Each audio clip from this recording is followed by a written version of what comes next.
So Zorg says, my general attitude in discussions is that I prefer it when I am proven wrong than when the opposition fails to prove me wrong or agrees with me. In the latter case, I do not grow and as such gain little from the discussion. Yes, there is a certain clade or some kind of people who, despite the fact that it's very energy intensive to change your mind on things, there is a small subsection of people who do.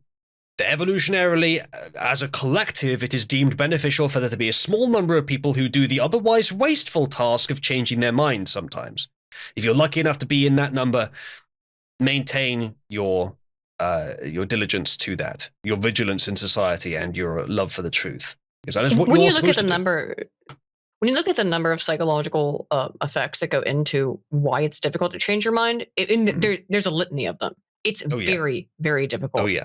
It's actually psychologically painful to do it. So that's why it activates the same centers of the brain as physical pain to admit to being wrong. That's why people don't do it. Yeah.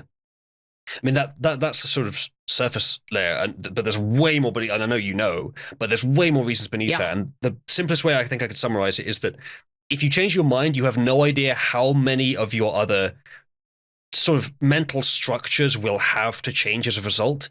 And if you are currently alive and doing okay, then you are at a point of stability.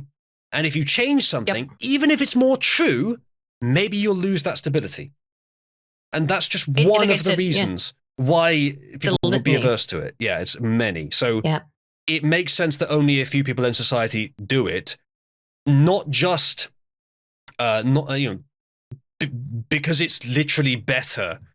Because the same thing with religion. I don't believe religion is true, but I do believe that people who believe it act in a way, because they are misinformed, in my opinion, act in a way that is actually beneficial in practice to society.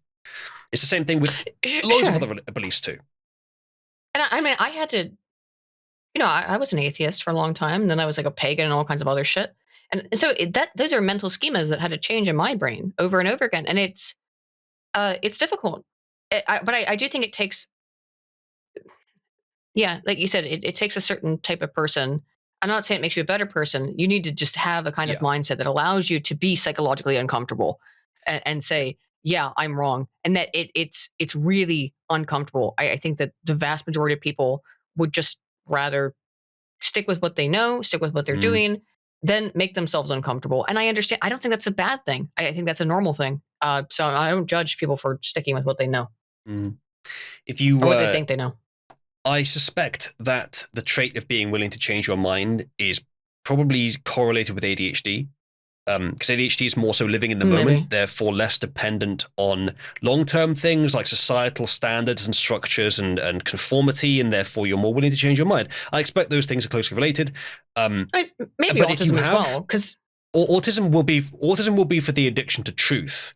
You need both. Yes, but ADHD will be for the changeability. So those two combined is great. But if you also happen to have one or two minor, tiny little symptoms of narcissism, then you're going to have trouble admitting that you're wrong, and so you have to work through that. So there's all kinds of things that can combine in there.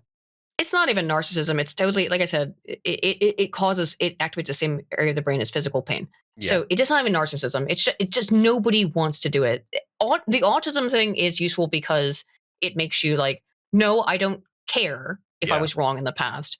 Because truth is more, because finding the truth, figuring out what's accurate is more important than anything Disregard else. for abstractions or for group standards, for only the raw truth. Yeah. That's my autism is my superpower.